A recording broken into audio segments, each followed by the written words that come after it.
Bom dia, irmãos, graça e paz a todos. É uma alegria muito grande estar aqui junto com os irmãos, reunido como igreja. Eu me sinto em casa, porque de fato aqui é a minha casa.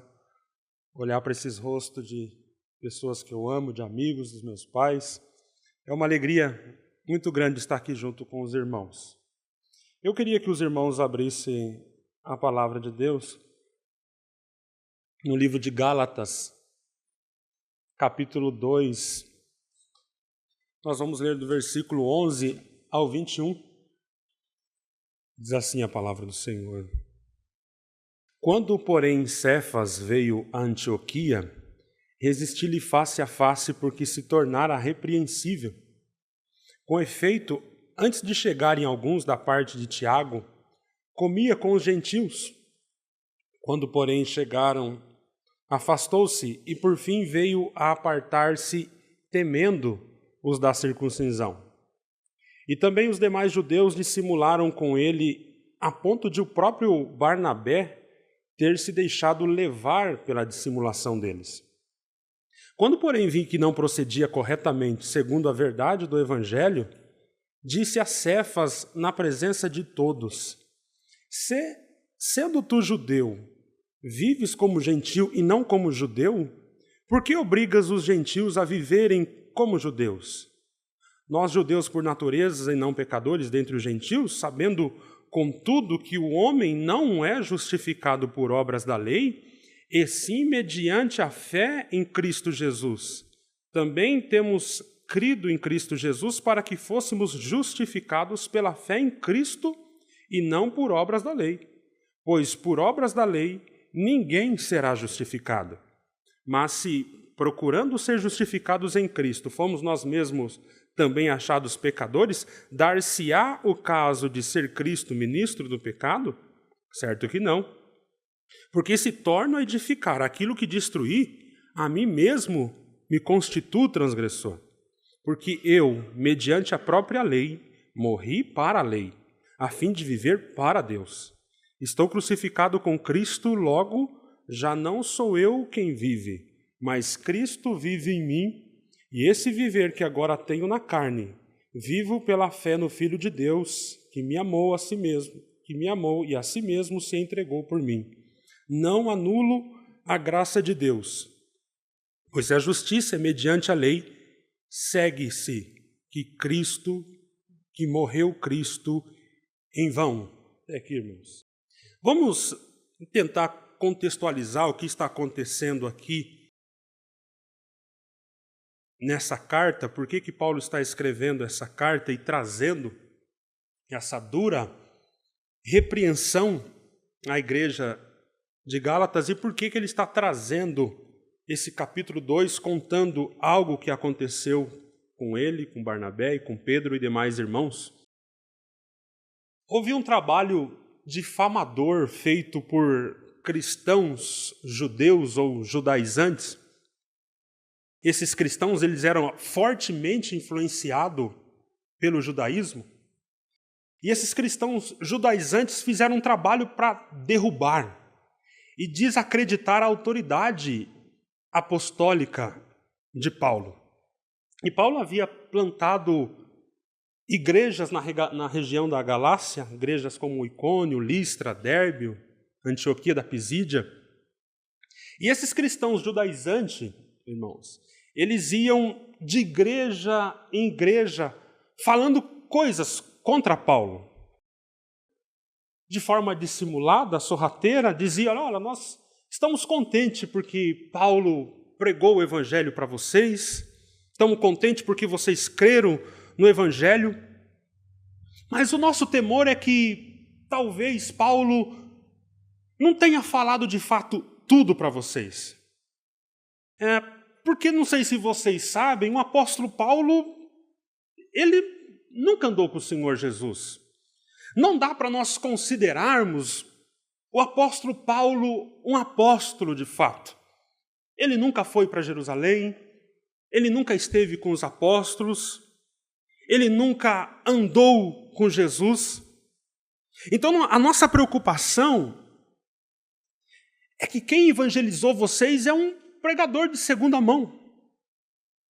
E nós temos mais autoridade do que o apóstolo Paulo, e nós queríamos complementar a mensagem do apóstolo Paulo. Ele falou sobre a fé em Jesus, mas nós percebemos que ele não traz as obras da lei. Ele deixa vocês, gentios, viverem sem a circuncisão, sem a dieta judaica, sem guardar os sábados. E nós vamos falar para vocês, é importante demais crer em Jesus. Mas se vocês não guardarem as obras da lei, vocês não podem ser salvos. É necessário que vocês se circuncidem. É necessário que vocês sigam essa dieta judaica. É necessário que vocês guardem o sábado, o calendário judaico. É óbvio, é sempre sutil.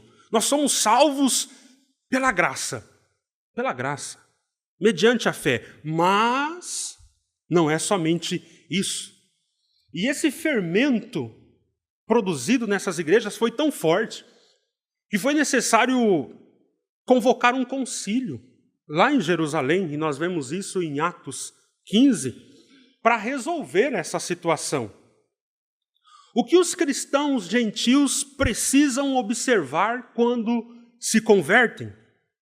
Eles precisam de fato guardar as obras da lei? Essa era a discussão em Atos 15, depois os irmãos leem em casa, Atos 15. Então houve-se cristãos judeus, os apóstolos, eles se reuniram em Atos 15 e foram debater esse assunto. E óbvio, foram ouvidos esses cristãos judaizantes, então passaram a palavra para Paulo e Barnabé. E nesse concílio, Paulo e Barnabé são enfáticos em dizer que não. Aonde eles passavam, contaram as obras, como Deus convertia os judeus, e que eles não obrigavam os gentios a circuncidar, não obrigava eles a guardar as obras da lei. E depois de Paulo e Barnabé dar o parecer deles, Pedro e Tiago concordam absolutamente com o apóstolo Paulo e com Barnabé, e fica deliberado que nada vai se pedir aos gentios no que diz respeito, que não há necessidade, é somente a fé em Jesus, e que não precisa guardar as obras da lei. Mas está encerrado o assunto. Fez a reunião, bateu o martelo-se no concílio em Jerusalém e acabou-se o assunto. Não acabou. Mesmo depois do concílio, as igrejas da Galácia não se convenceram muito. E eles ainda continuaram influenciados por esses cristãos judeus. E os judaizantes também não aceitaram o ensino do Espírito Santo por meio dos apóstolos na Assembleia e continuaram pregando a salvação pela graça, mais as obras da lei. E essa notícia chega ao apóstolo Paulo, então ele decide escrever essa carta às igrejas da Galácia. Ele começa uma carta num tom muito equilibrado, muito consciente da suficiência de Cristo, da mensagem do Evangelho, mas uma carta muito dura, muito dura. Apóstolo Paulo, ele começa essa carta, se os irmãos forem ler toda a carta de Gálatas, desmentindo algumas coisas que esses judaizantes diziam sobre ele. E ele dizia, não, eu fui sim para Jerusalém, inclusive estive 2 vezes em Jerusalém. Eu conheci Pedro, conheci Tiago. É verdade que eu não sou um apóstolo que nasceu em Jerusalém, como os demais apóstolos, mas eu fui convertido no caminho de Damasco, e sim, eu vi o Senhor pessoalmente. Não andei com ele nos 33 anos aqui, mas ele apareceu para mim. E pessoalmente ele revelou o Evangelho para mim, e o que eu prego para vocês não é coisa da minha cabeça, é o próprio Jesus em pessoa que me revelou essas coisas. E eu passei para vocês todo o conselho de Deus.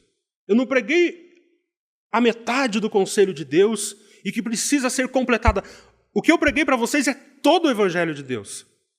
Mas quando nós chegamos aqui no capítulo 2, chegou a hora do apóstolo Paulo explicar uma situação que aconteceu depois do concílio e que foi usada, esse fato que aconteceu foi usado pelos judaizantes contra Paulo, para desmerecer o que o apóstolo Paulo pregou e mostrar que Pedro, mesmo que ele concordou com Paulo lá em Atos 15, lá no concílio de Jerusalém, logo depois Pedro teve uma recaída. E é exatamente o que nós lemos aqui. Porque Pedro, junto com os demais irmãos e Barnabé, estava comendo, e esse comer aqui é sinal de comunhão na tradição deles, comendo junto com os gentios, e por certo estava quebrando ali alguma das obras da lei, que era a dieta judaica, por certo estava comendo um bacon, uma pururuca, e estava quebrando ali as obras da lei, tranquilamente, em comunhão com os irmãos. Mas daqui a pouco chegou esses santarrões, esses grandes homens de Deus, os cristãos judaizantes, que criam sim em Jesus, mas que guardavam a lei, e parece de um zelo, parece de uma espiritualidade. Claro que eu creio em Jesus, mas eu também faço isso aqui. Eu guardo as obras da lei. E quando chegam esses crentes santarrões que estavam difamando o apóstolo Paulo, a palavra nos revela que Pedro temeu. É estranho. Ele temeu. E não só temeu, como ele reagiu. Ele se levantou, ele saiu de perto e se apartou em definitivo. E é óbvio, é o apóstolo Pedro que está fazendo isso. Os irmãos que estavam com ele acompanharam o seu comportamento. E acho que o que mais choca o apóstolo Paulo é Barnabé, que andou com ele, que esteve na primeira viagem missionária com ele. Ele fala, até Barnabé caiu na dissimulação ou na hipocrisia. É exatamente o que essa doutrina produz, salvação pela graça, mas obras, ela só pode produzir hipocrisia, dissimulação, e até Barnabé cai nessa dissimulação. E eles pegaram esse fato e trouxeram para a igreja da Galácia, está vendo? O apóstolo Paulo não está muito fechado com esse concílio que aconteceu em Jerusalém, porque quando nós chegamos, ele saiu. Ele concordou lá com o apóstolo Paulo, mas ele voltou para trás. Ele voltou para trás porque ele sabe, no fundo ele sabe que a salvação pela fé somente não é bem assim. Ele viu que tem que reconsiderar esse assunto e que tem que sim guardar as obras da lei, e isso inflamou a igreja. E o apóstolo Paulo então chega no capítulo 2, ele vai dizer o que de fato aconteceu. Irmãos, esse é o motivo que, por exemplo, hoje nós vamos participar da ceia. Porque há uma preocupação urgente da parte de Deus, humanamente falando, é que nós não esqueçamos o Evangelho de Jesus Cristo. Eu vou me explicar para os irmãos o que eu quero dizer com isso.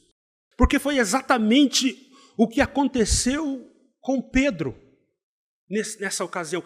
Ele esqueceu o Evangelho. Paulo chega ao ponto de dizer que você não está andando conforme a verdade do Evangelho. É uma repreensão muito dura para um apóstolo. E isso é causado pelo nosso coração, pela dureza do nosso coração.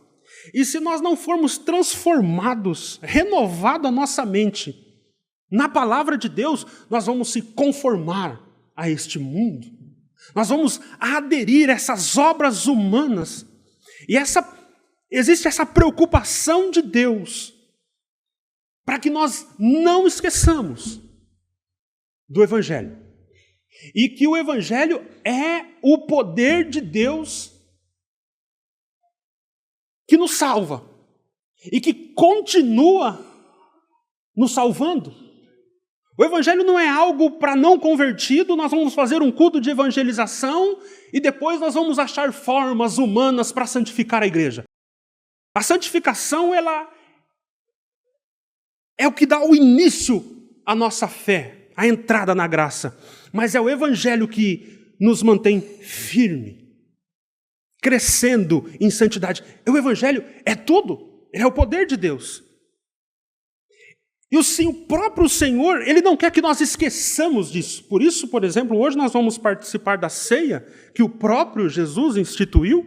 Ele pega o pão, Ele pega o cálice e diz: esse é o meu corpo que é oferecido por vós.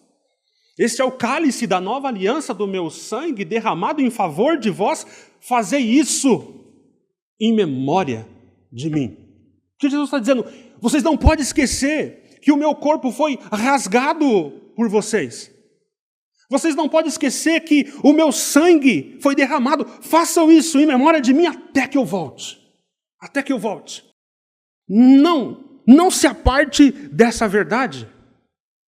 E esse sacramento, bem como o batismo, bem como todos os meios de graça, inclusive esse que nós estamos aqui, não há outra coisa a ser pregada a não ser o Evangelho de Jesus Cristo. Há nada propus saber entre vós a não ser Cristo e esse crucificado. Porque os meios de graça também é para que a igreja não se esqueça do Evangelho. Quando nós esquecemos o Evangelho, tudo em nós morre. Morre a nossa vida de adoração. Davi, inspirado pelo Espírito Santo, ele revela como nasce uma vida de adoração, lá no Salmo 103, do versículos 1 ao 4, ele vai dizer sobre uma vida de adoração. Ele diz assim: bendize, ó minha alma, ao Senhor, e tudo que há em mim bendiga ao seu santo nome. Bendize a minha alma ao Senhor, e não te esqueça de nenhum só dos seus benefícios. O fundamento de uma vida que bendiz ao Senhor é: não te esqueças de nenhum dos meus benefícios. E ele vai dizer: que benefícios são esses?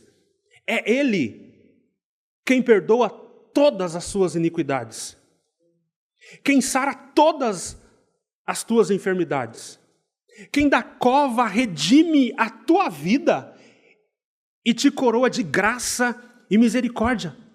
Para Davi, toda a vida de adoração, de deleite em Deus, de santidade, nasce de uma vida que mergulha, que não se esquece de tudo o que Deus fez por você.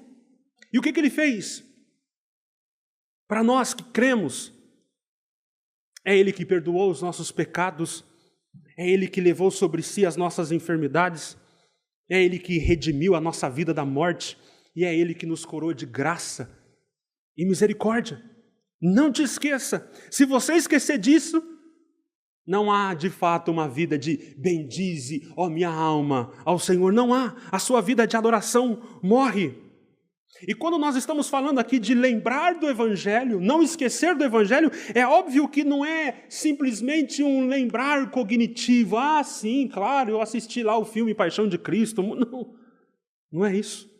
É aquela lembrança que altera todos os teus sentidos. É como você vê pessoas falando assim: olha, eu não suporto aquela pessoa. Se eu ver ela, estragou o meu dia. Porque quando ela vê aquela pessoa, ela lembra, e aquela lembrança altera o estado dela. É dessa lembrança. É uma lembrança do que Deus fez em Cristo por nós, que altera toda a minha maneira de viver. A santificação, ela é produzida por essa lembrança gloriosa do Evangelho que transforma a maneira como você fala, você pensa, como você age. E o apóstolo Paulo, ele mostra exatamente isso, como o Evangelho fez isso nele em 2 Coríntios capítulo 5, versículo 14 ao 15. Ele diz como é a vida de santidade. Não é um retorno às obras da lei. Os frutos da carne. E quando Paulo faz o contraponto em Gálatas 5, em oposição aos frutos da carne, ele não fala, agora nós temos as obras da carne, e ele vai dizer, agora nós temos as obras da lei. Não são obras da lei. O que combate as obras da carne são os frutos do Espírito. Os frutos do Espírito é algo produzido automaticamente, porque nós estamos ligados, unidos a Cristo Jesus. E o contrário de obras da carne é os frutos do Espírito, da nossa união com Cristo. E nós vemos isso aqui no apóstolo Paulo. Ele vai dizer, porquanto o amor de Cristo nos constrange. O que faz o apóstolo Paulo frutificar em santidade?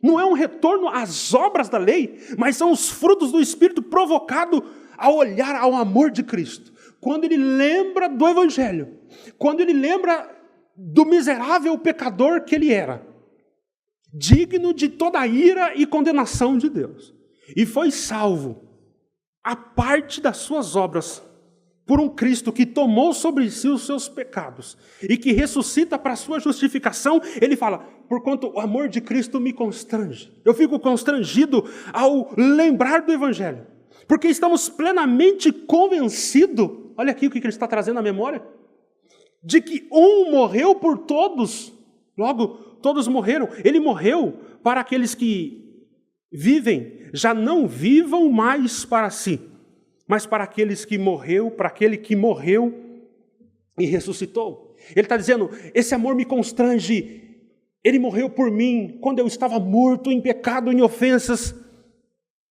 e agora eu tenho vida, porque ele ressuscitou, eu ressuscitei juntamente com ele, eu não quero mais viver para mim, eu quero entregar tudo que sou, tudo que eu tenho, por causa das misericórdias de Deus, é isso que ele vai dizer em Romanos 12, por causa das misericórdias de Deus, eu rogo a vocês que ofereça tudo que vocês têm ao Senhor, por causa do quê? Por causa das misericórdias. É isso que ele tratou em Romanos inteiro, falando desse amor que nos constrange, e é por causa disso que nós temos uma vida de santificação. E por que eu estou falando disso, fazendo essa introdução? Porque Paulo vai contar a história aqui de Gálatas 2, e perceba que o enfoque do apóstolo Paulo ao contar o ocorrido é mostrar que Pedro esqueceu o Evangelho. E ao esquecer o Evangelho, isso é fatal. Ao esquecer o Evangelho, ele deixou de andar conforme a verdade do Evangelho. Pedro esqueceu o Evangelho, e quando ele esqueceu o Evangelho, ele teve medo. Ele teve medo, mas medo do quê? Leia o versículo 11 do capítulo 2, onde nós iniciamos a leitura. Ele diz, quando porém Cefas veio a Antioquia, resisti-lhe face a face, porque ele se tornara repreensível, em outras traduções, condenável. Não que ele está perdendo a salvação, nós vamos ver isso jamais, mas a atitude é muito perigosa. Com efeito, antes de chegarem alguns da parte de Tiago, comia com os gentios. Quando, porém, chegaram, afastou-se e, por fim, veio apartar-se, temendo os da circuncisão. Mas o que Pedro está temendo?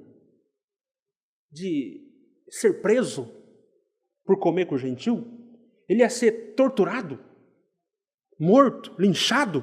Claro que não. Eles estavam ali entre irmãos. Mas qual é o temor de Pedro? Que ele se afastou e se apartou porque ele temeu os da circuncisão. Ele estava quebrando essa dieta judaica. E quando chegaram esses santos, ele temeu e se apartou porque ele ficou com medo de ser inferiorizado. Apóstolo Pedro sabia que aqueles homens tinham derrubado a reputação de Paulo na região da Galácia. E, por certo, ele pensou, se esses homens verem eu comendo junto com os gentios, eles vão falar mal de mim. Eles vão derrubar a minha reputação na igreja da Galácia. Ele temeu em perder a reputação de apóstolo mais velho, de homem de Deus, idôneo. E por causa desse temor, Pedro age com hipocrisia. A palavra aqui é dissimulação. E começa a influenciar todos à sua volta a serem hipócritas, como ele estava sendo. E Paulo diz para ele: a sua atitude, Pedro, ela é condenável. Você se tornou repreensível e eu vou te repreender, porque você está negociando o evangelho. Você está tornando a derrubar aquilo que nós construímos. Se eu não falar nada, se eu não te repreender aqui perante os irmãos, o evangelho, toda a verdade do evangelho vai ser destruída aqui. E a partir de agora, vai se propagar que sim, a salvação é pela fé em Jesus, mais alguma coisa. E Pedro, você esqueceu o evangelho e eu vou pregar o evangelho para vocês aqui. E é exatamente isso que o apóstolo Paulo, ele vai fazer na frente de Pedro, na frente de Barnabé, na frente de todos aqueles irmãos, é repreender Pedro. Mas ao repreender Pedro, ele vai trazer o quê? Em memória deles? O evangelho. O apóstolo Paulo, a preocupação dele era daquele falso ensino se espalhar. E a partir dali, todo o evangelho, toda a verdade do evangelho ser destruída. E quando ele vai trazer o evangelho de volta, o apóstolo Paulo pega a doutrina da justificação pela fé. Ele não vai falar aqui da imputação de pecados, do perdão de pecados. Ele vai falar de uma doutrina em específico, justificação pela fé. Veja comigo os versículos 14 e 16. Quando, porém, vi que não procediam corretamente segundo a verdade do evangelho, disse a Pedro na presença de todos: se sendo tu judeu, vive como gentil e não como judeu, por que obrigas os gentios a viverem como judeus? Nós, judeus por natureza e não pecadores dentre os gentios, sabendo contudo que o homem não é justificado por obras da lei, e se mediante a fé em Cristo Jesus, também temos crido em Cristo Jesus, para que fôssemos justificados pela fé em Cristo e não por obras da lei. Pois, por obras da lei, ninguém será justificado. Apóstolo Paulo está trazendo aqui o evangelho e uma doutrina do evangelho chamado justificação pela fé. Paulo está ensinando, ou melhor, relembrando ao apóstolo e aos presentes ali, que a santificação não é um olhar para dentro de si, para medir o seu desempenho, ou muitas das vezes se comparar com os outros, e ver a necessidade que você precisa completar, adornar, embelezar, complementar aquilo que Cristo fez. Paulo mostra que a santificação é o resultado contínuo de um retorno, de um mergulho ao evangelho da graça. É um retorno em como fomos salvos por Cristo, independente de qualquer obra de justiça que houvéssemos feito, porque nós não tínhamos. E para isso Paulo mergulha e traz à tona a doutrina da justificação pela fé. E ele pega a doutrina da justificação pela fé, porque essa é a doutrina do evangelho que mais deixa claro a gratuidade da salvação.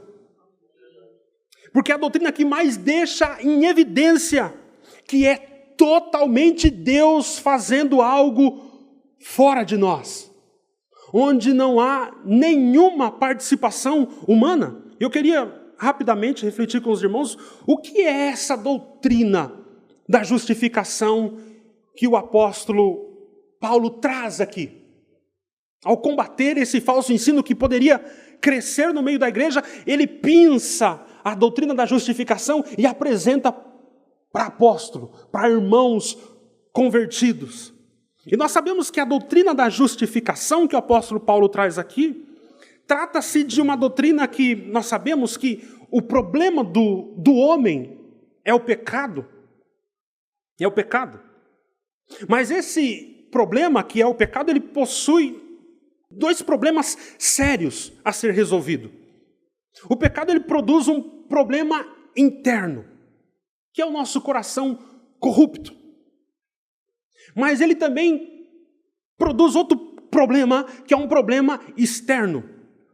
E o problema externo é que o homem tem uma ficha absolutamente suja, condenatória. E essa ficha criminal nossa está externa a nós.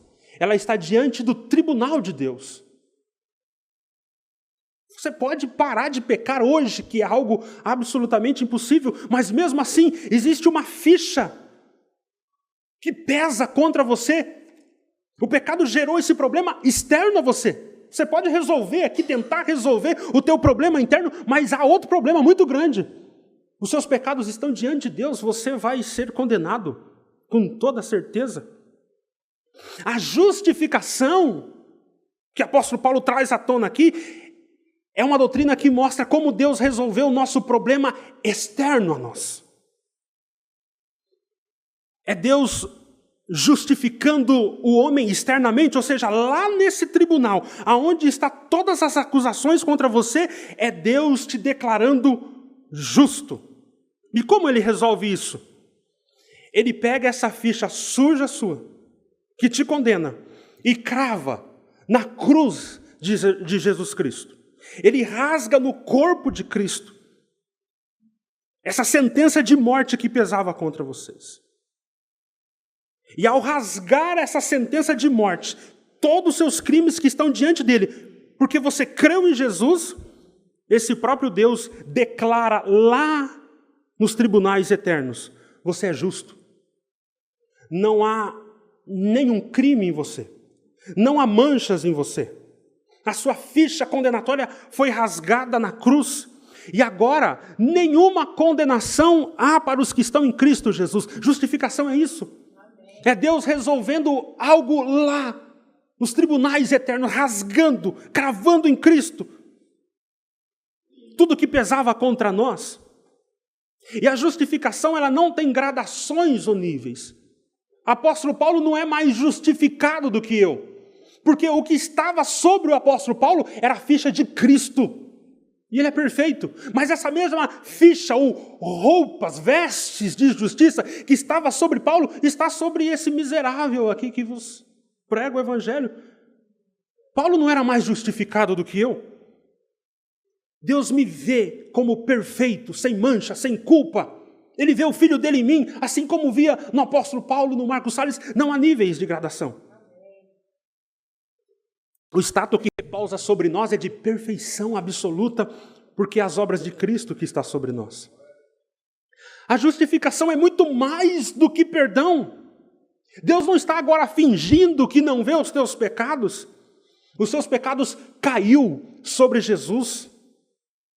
E é baseado nos atos de Jesus que ele nos declara justo. Há algo palpável, tangível. Ele não jogou o teu pecado para debaixo do tapete, ele cancelou no filho dele, ele não poupou o filho dele, ele derramou a ira sobre o filho dele, há algo concreto. Ele olha para nós, é interessante saber disso, que Deus não se esquece do evangelho. Quando ele vê o teu pecado, o que vem à memória dele é o que Cristo fez. É por isso que ele pode falar: eu não me lembrarei mais dos seus pecados. Mas como que não lembra? Porque ele é movido por uma outra lembrança. O teu pecado foi moído em Cristo. Deus não se esquece do evangelho. É por isso que você está aqui e não foi consumido vivo. E nós vemos em Romanos capítulo 4, versículo 6 a 8, Romanos 4, 6 a 8, que a justificação ela tem tanto, na teologia nós falamos o aspecto negativo, quanto o seu aspecto positivo, e o apóstolo Paulo diz isso.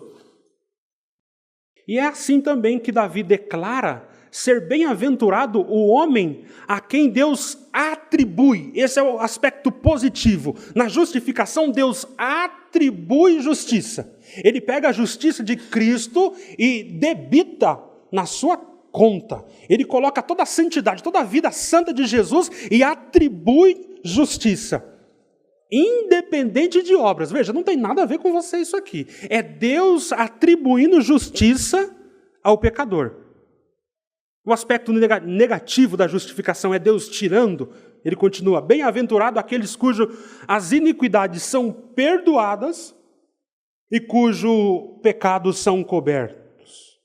Bem-aventurado o homem a quem o Senhor jamais imputará pecado. A justificação faz isso. Atribui, debita na sua conta a justiça e retira de você, encobre de você todos os pecados.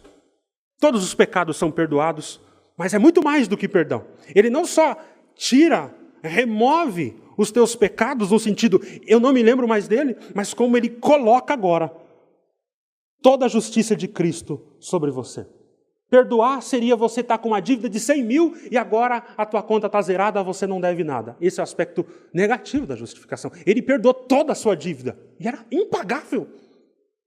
Mas a justificação não para por aí. Deus agora atribui, coloca na tua conta toda a vida perfeita de Jesus. A justificação, ela é de uma vez por todas definitiva, não há como deixar de ser justificado. O escritor de Hebreus vai lembrar do Antigo Testamento ao falar sobre as ofertas que eles faziam, e aquilo se tornou uma comemoração de pecado, porque todo ano tinha que ir lá derramar sangue por causa dos pecados, mas em Hebreus 10, no versículo 14, ele vai dizer: porque como uma única oferta aperfeiçoou para sempre os que estão sendo santificados. Você está sendo santificado?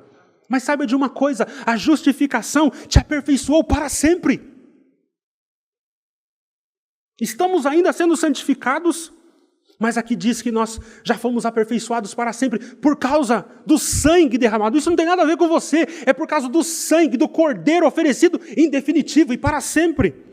E disso nos dá testemunho também o Espírito Santo, porque após ter dito: essa é a aliança que farei com eles depois daqueles dias, diz o Senhor, porei no seu coração as minhas leis e sobre a sua mente as inscreverei. Acrescenta: também de nenhum modo me lembrarei dos seus pecados e das suas iniquidades para sempre.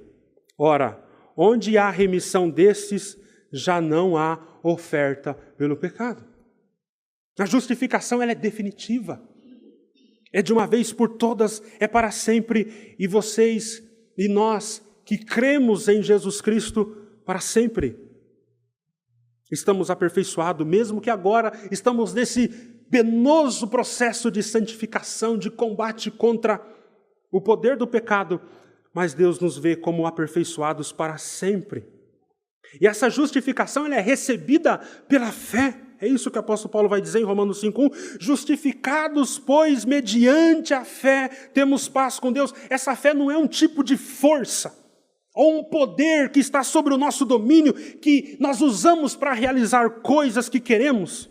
Fé não é algo que eu libero, vou liberar fé. É o oposto. O conceito de fé é o oposto desse conceito pregado por falsos mestres. A justificação não, pela fé, essa fé da justificação não é algo que você tenha que fazer. Pelo contrário, é a desistência em fazer alguma coisa.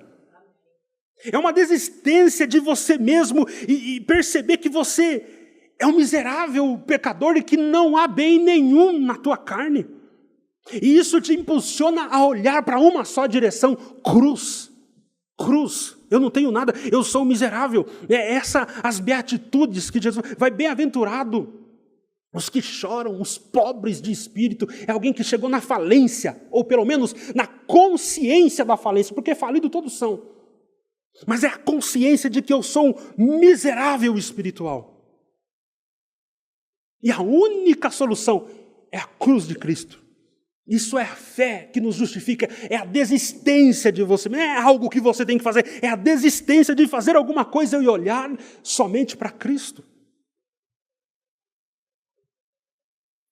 E é bom lembrar que a justificação é mediante a fé em Cristo.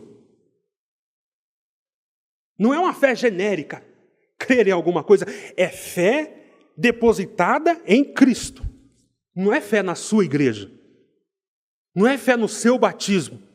Não é fé na sua experiência espiritual. Eu tive essas bobagens que a gente escuta todo dia. Não é fé nos dons, eu tenho muitos dons. Não é fé na fé.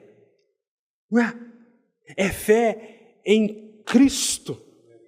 Charles Leiter vai dizer, fé é o olho que não pode olhar para si. A fé está ocupada com o seu objeto, e este objeto é o Senhor Jesus. Fé é o olho. O olho não foi feito para olhar no olho. Foi feito para olhar em alguma coisa. Isso é fé. Fé é olhar para um objeto, para uma coisa. E no nosso caso, essa coisa é a pessoa bendita do nosso Senhor Jesus Cristo. Essa é a doutrina que o apóstolo Paulo evoca para repreender Pedro. Paulo prega o evangelho para Pedro e todos os demais irmãos ali. E é algo totalmente estranho que acontece em nossos dias, porque diabolicamente e comumente você vê pessoas hoje dizendo que não prega o evangelho para mim. Eu já conheço o evangelho. Vai pregar o evangelho para prostituta, para bandido, para muçulmano. Porque essas pessoas acreditam que o evangelho é algo que começa a nossa caminhada cristã, mas depois eu vou atrás de alguma coisa, volto para as obras da lei e procuro fazer alguma coisa para continuar firme na presença de Deus. Isso é assustador, porque Paulo está fazendo exatamente o oposto aqui. Ele está dizendo, vocês esqueceram o evangelho. E por esquecer o evangelho, vocês perderam o que é verdadeira santificação. O que vocês estão fazendo não é fruto da santificação. Esse retorno às obras da lei, isso não é fruto da santificação, mas da hipocrisia impulsionada pelo medo. Santificação não está baseado em algo extra ao evangelho, mas nasce e cresce em nós a partir do momento que nós mantemos os olhos firmes em Cristo. E para ser mais objetivo, o que é manter os olhos firmes em Cristo? É voltar ao evangelho. É trazer à tona a justificação. E nos aprofundarmos na verdade que fomos plenamente perdoados, aceitos, justificados pelo que Cristo fez na cruz. Nossa vida de adoração e santidade, ela definha quando nós perdemos a verdade que somos totalmente e eternamente aceitos por Deus. E que quando Ele olha para nós, Ele vê o seu Filho em nós. É isso que nos leva a uma vida de adoração, de santidade. O pecado é algo abominável, mas algo abominável que o nosso coração tem afeto. O homem, ele ama o pecado. Ele acorda não pensando, meu Deus, hoje eu tenho que pecar, que miséria. Não. Ele tem um fascínio pelo pecado. Ele peca com alegria, com afeto, com desejo. Como Jesus diz, a luz veio, mas eles amaram as trevas. Esse é o nosso coração. A falsa santificação vai olhar para você, você tem que fazer coisas, mas o teu coração continua amante do pecado. E você pode fazer essas obras da lei. Você poderia deixar de comer uma carninha de porco e achar que você está muito bem diante de Deus. Não. A verdadeira santificação é a troca desse afeto. É a expulsão desse afeto pelo pecado, mas o teu coração não fica no vácuo. Agora é um abraçar de outro afeto. E esse outro afeto, na qual o seu coração abraça, é Cristo. E isso só pode acontecer quando nós mergulhamos, meditamos no Evangelho. E o nosso coração se enche de afeto por Deus. É a substituição e a entrada de um novo afeto nesse coração que era amante do diabo, do pecado, do mundo. Por isso que o apóstolo Paulo vai dizer, eu estou constrangido por esse amor, porque o afeto mudou. Não é um camarada que ama o pecado, mas, poxa vida, não posso comer carne, que a santificação é isso. Não, ele está constrangido por Cristo. Eu não quero mais viver para mim, eu quero viver para Ele. É uma mudança de afeto. Irmão, santificação, só o poder do Evangelho pode produzir, não é produzido por carne. Eu diariamente, Marco falou do meu canal, eu diariamente lido com pessoas que entenderam a justificação pela fé, e eles ligam para mim naquela alegria. Você vê a alegria, né, em saber que agora eles foram aceitos por Jesus Cristo, e cai aquele fardo da religião. Mas conforme os dias vão passando, e elas percebem que muitas aflições lhe esperam, e elas começam, Fernando, mas, rapaz, a minha igreja aqui, eles vão me difamar, eles vão destruir o meu nome, já estão falando que eu pequei, já estão falando isso, vai ser muito difícil, Fernando, é muito pesado. Sabe o que aconteceu? Ela perdeu a justificação de vista, ela esqueceu de quem ela é diante de Deus, agora ela está preocupada com homens, o que vão falar de mim, o que vai acontecer comigo, por que está acontecendo isso com essa pessoa? Ela esqueceu que Deus bateu o martelo e falou, viu, você é justo e para sempre aperfeiçoado, o que importa o que estão falando de mim, o que importa o que vai acontecer comigo, a pessoa que mais me preocupava, que tinha todos os meus crimes diante dela, ele rasgou, cravou na cruz, o que me importa, o que pode fazer o homem? Pedro esqueceu disso, ele ficou com medo, o que vão falar de mim? Não vou sair, vou... Paulo, exatamente o oposto, em Gálatas 1, versículo 10, ele vai dizer, porventura procuro eu agora a favor dos homens ou de Deus? Ou procuro agradar homens? Se agradassem ainda o homem, eu não seria servo de Cristo. Irmãos, o que o apóstolo Paulo está lembrando para escrever disso aqui? Quem é o homem? Eu vivo para agradar homens. Os judeus estão falando mal de você, o que importa? A única pessoa que eu tinha medo que falasse mal de mim e tinha todas as condenações contra mim, ele cravou na cruz no seu corpo. E se tem uma coisa que eu vou me gloriar, eu vou gloriar na cruz de Cristo, que ele veio morrer por um pecador miserável como eu. Paulo não temia homens, Paulo não estava preocupado em agradar homens em detrimento à pureza do evangelho. Ele estava firme no seu combate pela fé. E o combate pela fé não é fazer coisas. O combate pela fé é continuar crendo que você é um miserável pecador, merecedor do inferno, mas que foi salvo por graça. Isso é combate da fé. Ele foi aceito por Deus em Jesus Cristo. O status concedido a ele por Cristo, ninguém poderia revogar. Quem? Dizia o apóstolo Paulo, quem tentará acusação contra os escolhidos de Deus? É Deus quem os justifica. Ele tinha uma identidade.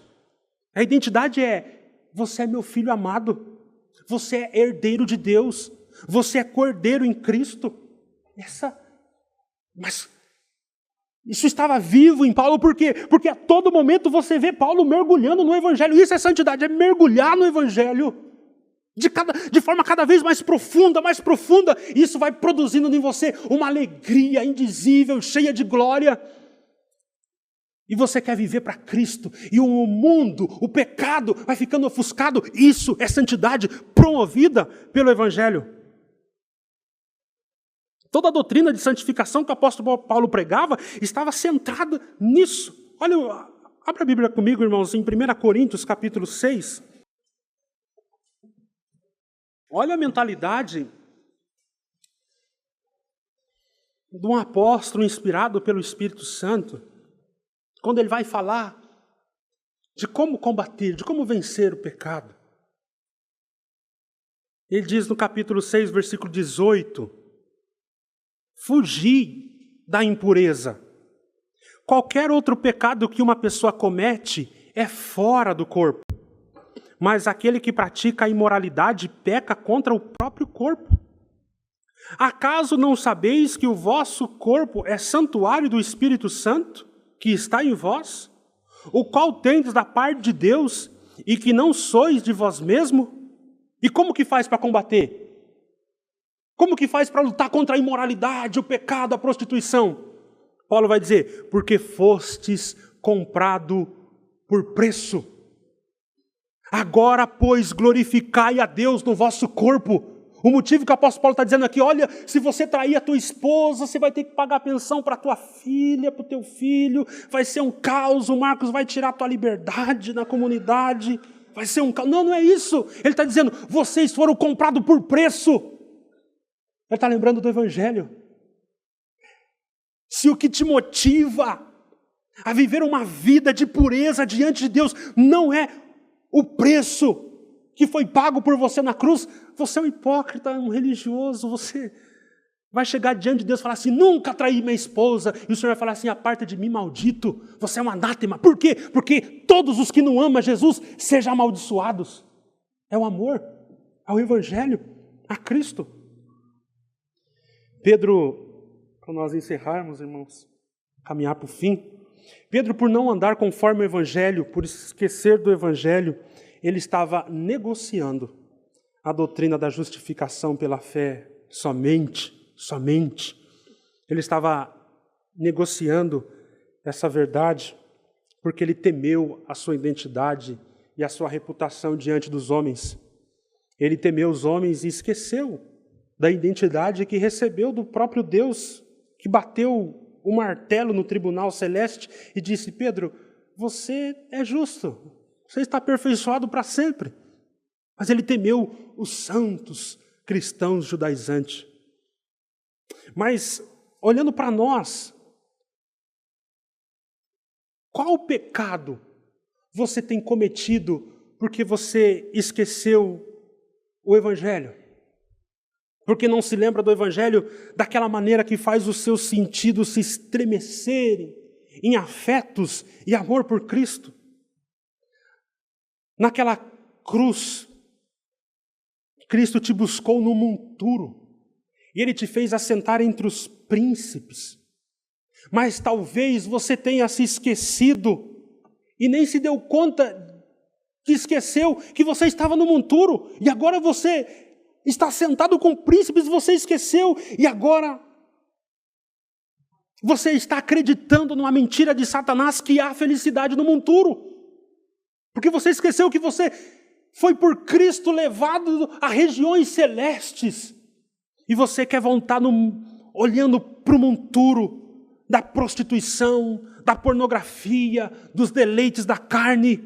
Você está de olho no monturo porque você se esqueceu o que Cristo fez por você naquela cruz, te arrancando do monturo e te colocando em regiões celestes em Cristo.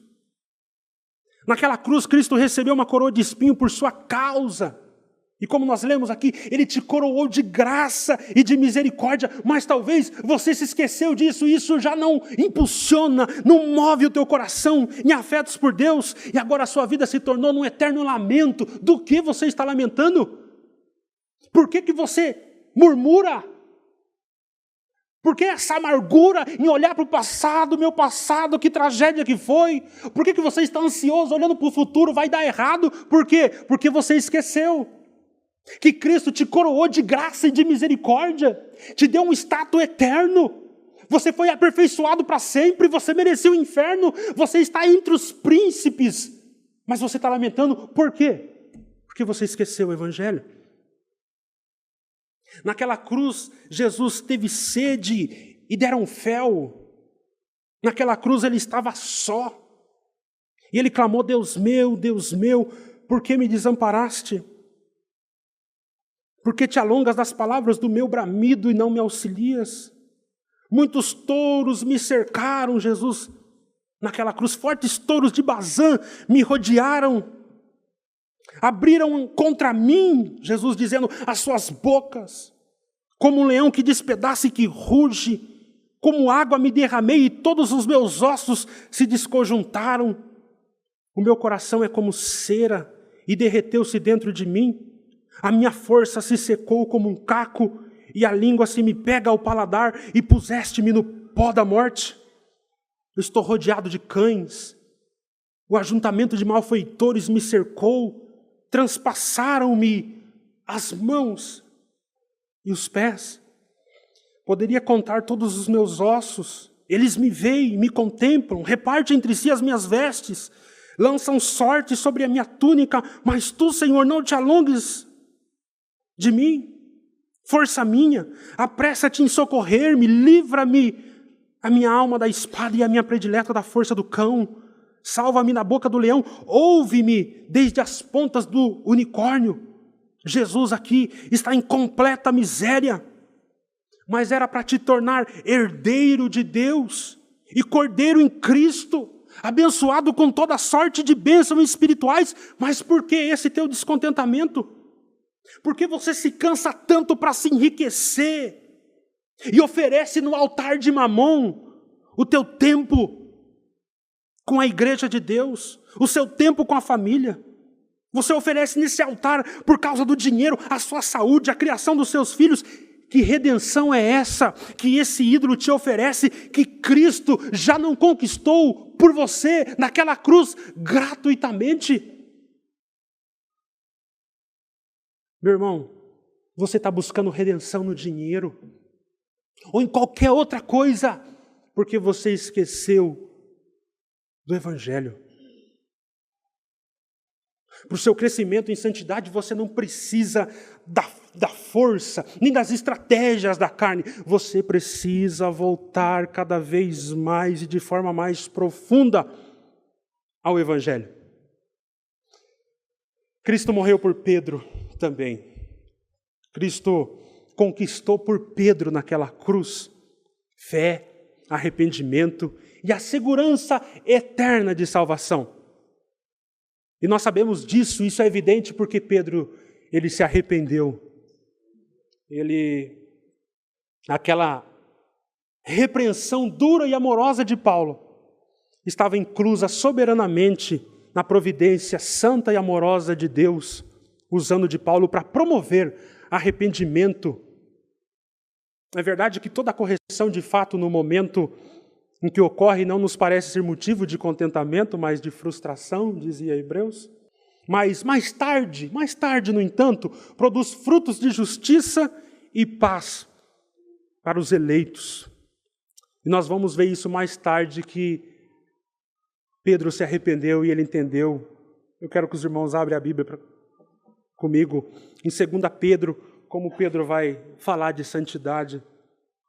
2 Pedro capítulo 1, versículo 3 em diante, diz assim: visto como o seu divino poder nos deu tudo o que diz respeito à vida e piedade, pelo conhecimento daquele que nos chamou por sua glória e virtude, pelas quais ele nos tem dado grandíssimas e preciosas promessas, para que por ela fiqueis participantes da natureza divina, havendo escapado da corrupção que pela concupiscência há no mundo, e vós também pondes nisto mesmo toda a diligência, ó vida de santificação, acrescentai-vos à vossa fé a virtude a ciência a temperança a paciência, a paciência a piedade a fraternidade o amor. Porque se em vós houver e aumentarem estas coisas, não vos deixarão ociosos, nem estéreis no conhecimento de nosso Senhor Jesus Cristo. Pois aquele em quem não há essas coisas é cego, nada vendo ao longe. Gravem isso, havendo-se esquecido da purificação dos seus antigos pecados. Apóstolo Pedro, ele vai falar como nós crescemos em santidade. E ele vai dizer, se você esquecer da purificação dos seus pecados, você é cego, você é estéril, você é ocioso. Se você esquecer da purificação, a tua vida de santidade, ela morre. Se você se esquecer do Evangelho, a sua vida de santidade, ela morre. Olhe para Cristo e lembre do Evangelho, porque Cristo, o próprio Deus, quando Ele olha para nós, Ele lembra do Evangelho. Ele lembra que, mesmo com o pecado, o triste pecado que nós ainda cometemos, Cristo morreu por eles. E Deus não se lembra mais do teu pecado, porque o que Ele se lembra é do Evangelho, que Cristo morreu em nosso lugar e pagou toda a condenação que cabia sobre nós.